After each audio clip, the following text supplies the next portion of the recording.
Good morning, this is Gabriel Jackson, and welcome to BJC Mitzvah Day, number 35, part 2, using Sefer HaChinuch, the prohibition of adultery.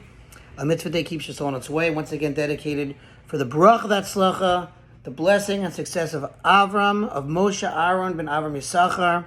Everything should be gesund and well.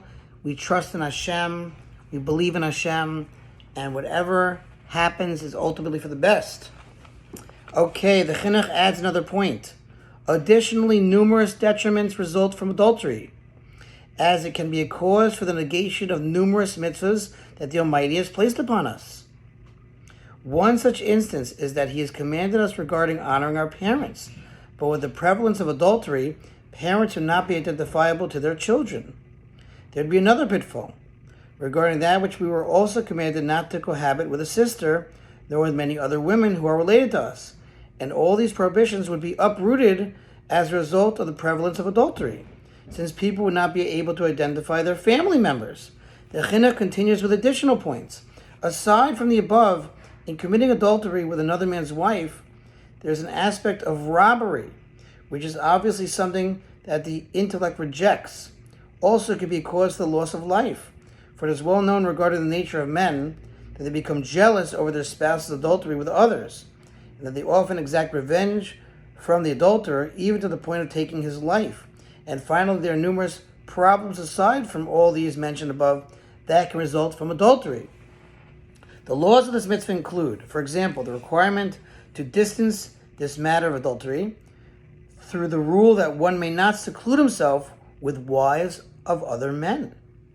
Also included is the judgment that is meted out to the adulterer and to the adulteress as well, as she is also subject to this prohibition and to its sentence. These laws and the additional details of this mitzvah are set forth in Tractate Sanhedrin and in various other places in the Talmud. The Chinuch discusses the punishment for intentional adultery.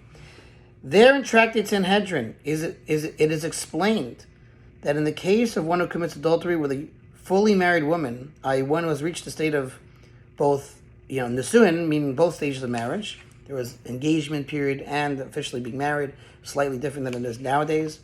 Both of them, the adulterer and the adulteress, are subject to execution by strangulation.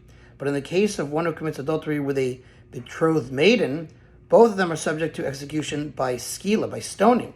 If, however, the betrothed maiden was the daughter of a Kohen, then she is subject to execution by sreifa, burning, and he is subject to execution by chenech, which again is strangulation.